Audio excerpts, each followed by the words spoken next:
Welcome to Sacred Resilience. I'm your host, Kristi Lynn. Thank you for being here today. Each time we gather in this space, we explore the intersections of trauma, healing, and resilience. Today, we're going to talk about something that isn't always visible, but is deeply real: the physical effects of emotional abuse on survivors. When people hear the word abuse, many think of bruises or broken bones. But the truth is, emotional abuse leaves marks too. They're just harder to see. Survivors often describe the invisible wounds that show up not only in their emotions, but also in their bodies.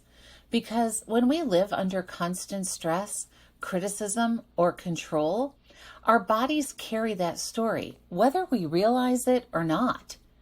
Emotional abuse activates the body's stress response over and over again. Living in a state of constant tension, walking on eggshells, just causes the brain to flood the body with stress hormones like cortisol and adrenaline. This isn't meant to happen long term. Over time, it wears down the immune system. It makes it harder to sleep. It leaves survivors exhausted and anxious. Many survivors notice digestive problems, stomach pain, nausea, irritable bowel, or even loss of appetite. And that's because our gut and brain are directly connected through the vagus nerve. When the body is stuck in survival mode, digestion slows or becomes irregular. Survivors often carry that gut punch feeling long after the abusive relationship ends. Emotional abuse can literally weigh on the heart. Prolonged stress is linked to high blood pressure, palpitations, and increased risk of heart disease. The body keeps score of our emotional pain. Many survivors describe headaches, tightness in the neck and shoulders, or unexplained body aches. These are signs that the body has been bracing for impact, staying tense for safety. Over time, this muscle tension can develop into chronic pain or even conditions like fibromyalgia. Because the body is so busy fighting emotional fires, the immune system can weaken. Survivors may notice they catch colds more often, take longer to heal, or feel constantly run down. It's the body's way of saying, I've been in survival mode for too long. The effects don't always disappear the moment someone leaves an abusive environment. The nervous system can remain dysregulated, leading to anxiety, hypervigilance, or fatigue even years later. Healing means teaching the body that it's safe again, a process that takes patience and compassion. I want to share part of my own journey because I know firsthand how emotional abuse can affect the body.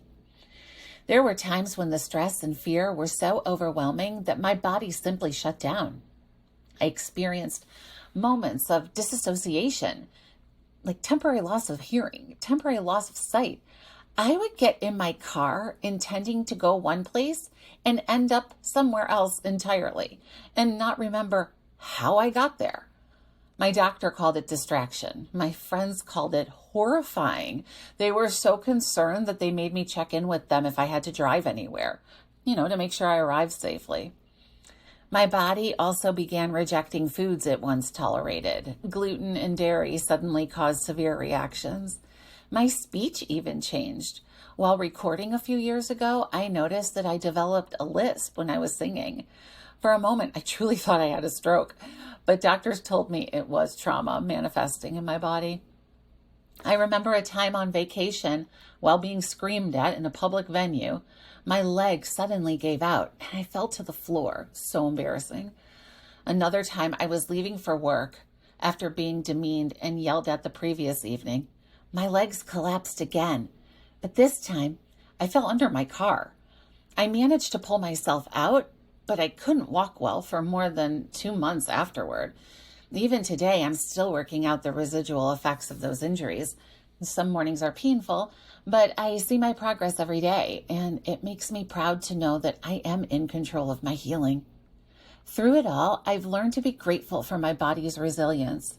Even when it shut down, it was just trying to protect me. And now, as I heal, it continues to show me strength I didn't even know I had. My body is not my enemy. It's my partner in this journey. I share this because I want you to know if your body has responded in confusing or frightening ways, you're not imagining it. The body remembers, and with time, care, and support, the body can also relearn safety and healing. The physical effects of emotional abuse are real, and they can be overwhelming, but they do not define you. What they reveal is the incredible strength of your body, the ways it has endured, adapted, and protected you.